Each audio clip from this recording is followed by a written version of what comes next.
Nathan, thanks for joining us. Thanks for having me. First off, let's just have a little look back at last Tuesday. What are your sort of memories of that now? Just a little bit overwhelmed, to be honest. I was so enthralled in the game and things, and obviously it was a bit tense towards the end. So massive relief once that whistle blows, the crowd's all coming on, and even afterwards up on the balcony, the crowd was still waiting for us, which was fantastic, and definitely one that I'll never forget. And obviously it's back to work now, but a couple of days off, a chance for everyone to sort of refresh and sort of remain focused. Yeah, definitely. It was time. The gaffer and the staff have got it spot on. I think give us a chance to sort of get back home and see family and friends, and just have a bit of downtime really. Although it's still in the back of your mind. In a week or so's time, it's possibly one of the biggest games in your career. But it was a chance to get back and speak to family, and especially for me, go back and see the girls and have some time spent with them, which was nice. What's the atmosphere like in the camp? Can you feel a change in the sort of atmosphere this week?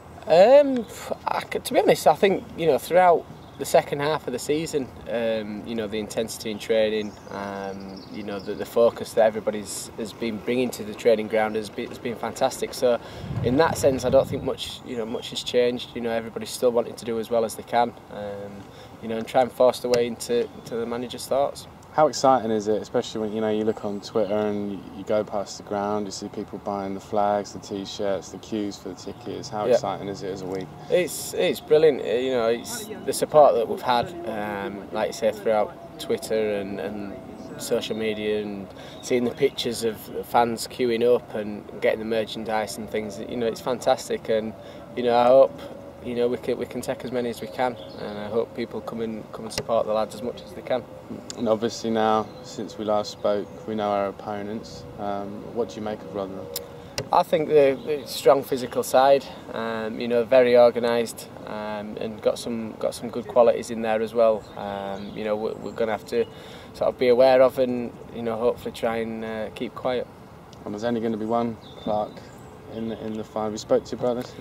Very briefly. He was disappointed. I've been there myself in semi-finals and getting knocked out. It's heartbreaking.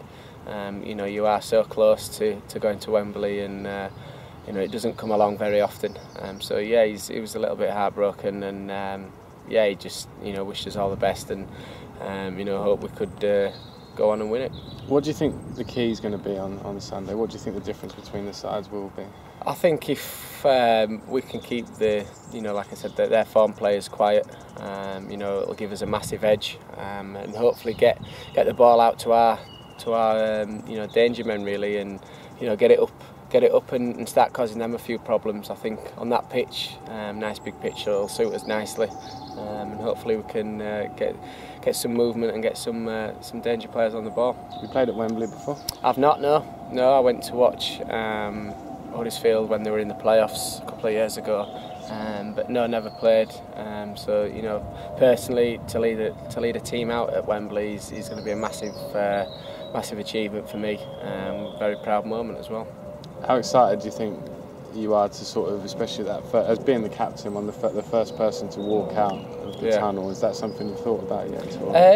A little bit, yeah. I mean, it's going to be obviously a very proud moment, to lead the team out. I've got a good group of lads behind me who are all striving for the same thing and wanting to win, and it's been like that throughout the season. They've been right behind everyone, and stuck together, and we've got the rewards now at a cup, well, what will be like a cup final, game for us, a one-off game at Wembley.